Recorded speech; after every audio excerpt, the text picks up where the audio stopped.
The Nigerian Meteorological Agency had in the first quarter of the year predicted severe flooding along the coastal region of Nigeria, with early warning to those living along the riverbanks of the River Niger and Benue to heed early warnings to mitigate its impacts. According to experts, the worst flood incidents were experienced in 2012 and 2022, when hundreds of thousands of homes, public utilities and farmlands were destroyed, resulting in several deaths. According to the World Bank Global Rapid Post-Disaster Damage Estimation Assessment, the total economic damage to residential and non-residential buildings, infrastructure, the productive sector and farmlands from the 2023 floods was estimated at $6.6 billion.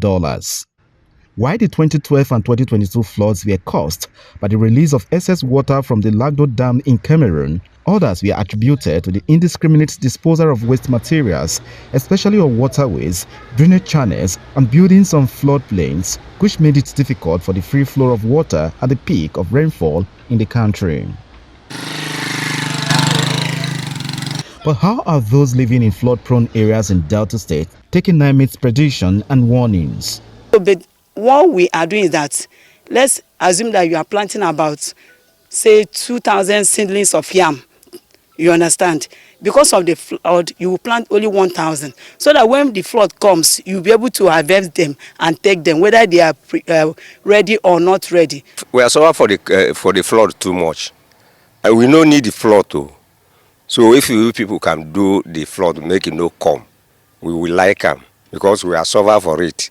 We are preparing actually, just like the information is spreading, but we are expecting that the government will assist in any way possible, knowing fully well that will be a proactive action to see where, in terms of if everything becomes so intensified, whether some villages can be located to some other places.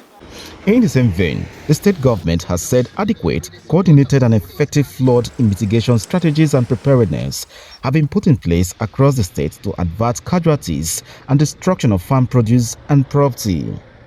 We've reached out to those who are living in flood-prone area.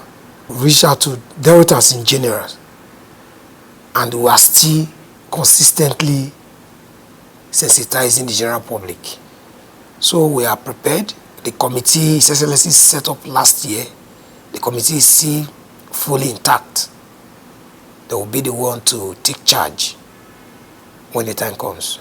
Since flooding has become an annual disaster that has continued to ravage homes, farmlands and property, consuming citizens' lives in the process, the federal government and relevant stakeholders should come together to develop a roadmap that will provide a lasting solution to the perennial flood disaster, to build more dams at the tributaries of the River Benue, as well as dredge the River Niger to curtail excess water released from the Cameroonian dam that has continued to wreak havoc on the country.